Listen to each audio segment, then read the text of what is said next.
Good afternoon. This is the news update on Dominion Television, Ibadan. I'm Oluwayemi Adelakun. President Bola Tinubu has ordered the immediate deployment of an army battalion to Kaima local government area of Kwara State following a deadly overnight attack on Woro community by suspected Boko Haram terrorists. The directive, which includes the appointment of a field commander and the launch of a military operation codenamed Operation Savannah Shield, was disclosed by the President's Special Advisor on Information and Strategy, Bayo Onanuga. President Tinubu condemned the attack, noting that the assailants targeted defenseless civilians who reportedly resisted attempt to be indoctrinated with extremist ideology. He directed federal and state agencies to provide relief for affected residents and ensure those responsible are arrested and prosecuted. The federal government has said it remains committed to providing clean and renewable electricity to drive economic growth, enhance energy security, and support long-term national development. Minister of Power Adebayo Adelabu gave the assurance in Isheyin during the handover of the 6-megawatt Ikere Gorge hydropower project in Oyo State. The project is expected to improve water supply, boost irrigation, and generate clean energy for surrounding communities. Tawu Olariwaju completes the story.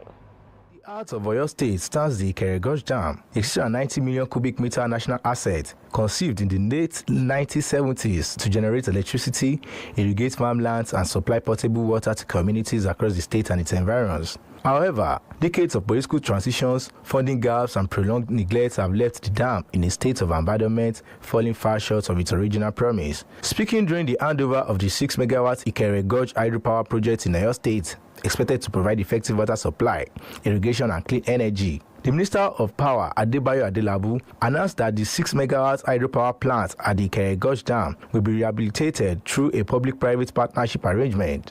According to the minister, the project is expected to create over 10,000 direct and indirect jobs and serve as a model for revitalization of other dormant dams across the country.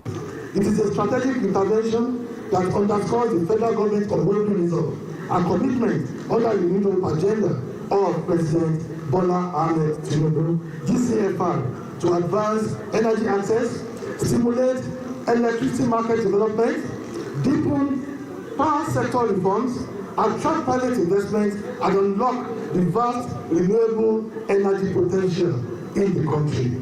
Some attendees at the event described the transfer and planned rehabilitation of the dam as the beginning of a new chapter marked by sustainable energy, operational excellence, and private sector-driven growth. This marks the culmination of decades of aspiration and the beginning of a new era of sustainable energy generation from the Ikere Gorge Dam. Today, what we are witnessing here is the outcome of a strong collaboration. Also speaking, the Asayan of Isheyin described the Ikere Gorge Dam as a symbol of renewable energy and a critical catalyst for economic growth in the region. Of this 6-megawatt Ikere hydropower plant, this project represents a beacon of hope for our nation's energy future, and I'm honored to be part of this momentous occasion. It remains to be seen whether these renewed commitments will finally translate a long-standing promise into reliable power for residents of Oyo State and neighboring communities. Stakeholders also hope that these historic moments will transform a missed opportunity into a catalyst for regional development, renewable energy expansion, and improved food security. Taiwo Olariwaju reporting for Dominion News. The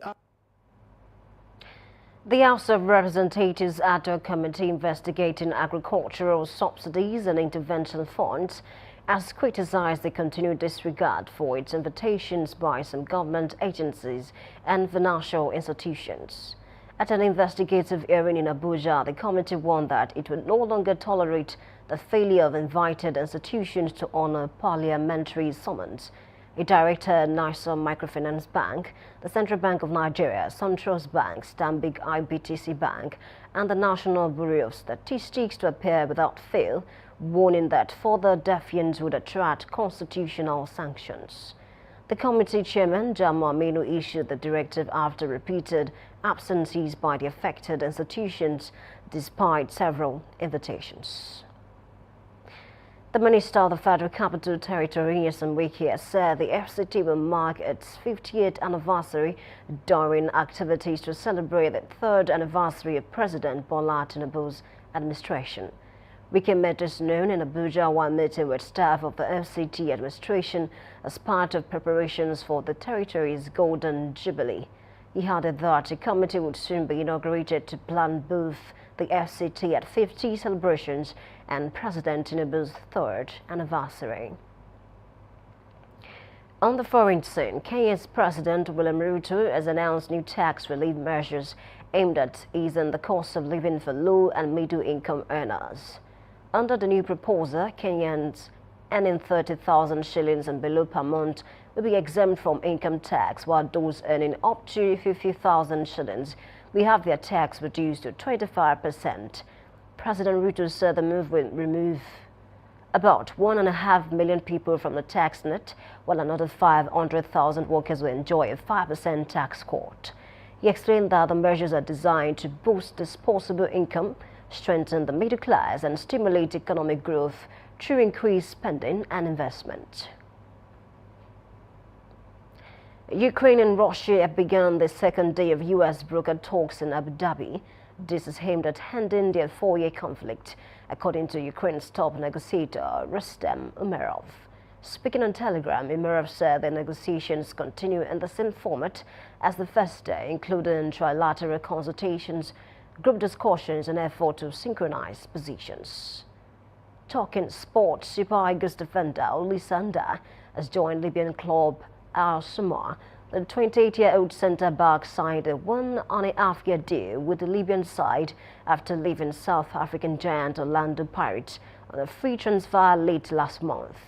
Enda joined Orlando Pirates from Nigeria Premier Football League side Oka United in 2021, making 51 league appearances for the Buccaneers.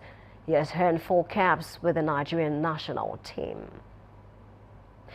You can visit our website on www.dominion.org.ng to watch us live and interact with us. You can also follow us across our social media platforms: Facebook, Instagram, TikTok, YouTube, and LinkedIn at Dominion Cast, and X at Dominion Cast.